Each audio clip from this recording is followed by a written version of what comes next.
En fait, David, à chaque fois que tu prononces le prénom de Laurent, j'ai un sursaut et en fait, je vois que c'est pas, mais pas destiné, ça me rassure.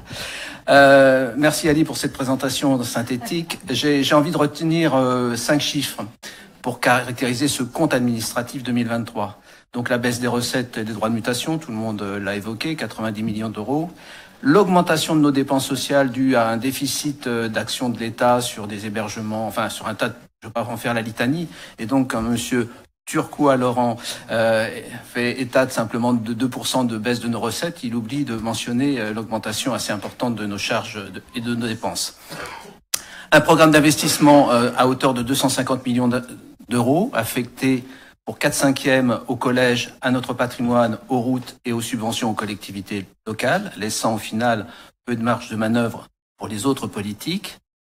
Ces investissements importants ont nécessité de recourir à l'emprunt à hauteur de 95 millions d'euros, induisant une charge d'intérêt dès 2023 à hauteur de 14 millions d'euros. Il est probable que le compte administratif 2024 fera état d'une charge d'intérêt de 20 millions d'euros supportée par notre budget de fonctionnement.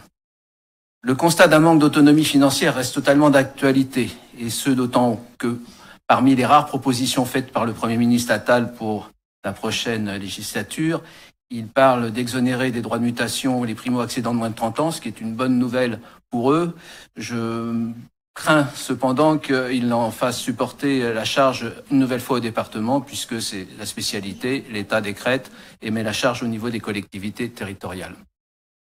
La loi de finances pour 2024 entérine la généralisation des budgets verts pour les collectivités de plus de 3500 habitants, ce qui est largement notre cas.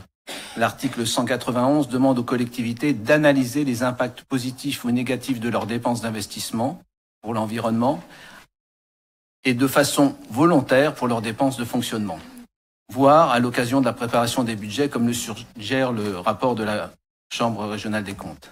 Il est important de se pencher dès maintenant sur les conséquences de cette obligation et à une éventuelle réorientation de nos priorités d'investissement d'ici la fin de l'année. Le groupe écologique votera favorablement ce compte administratif.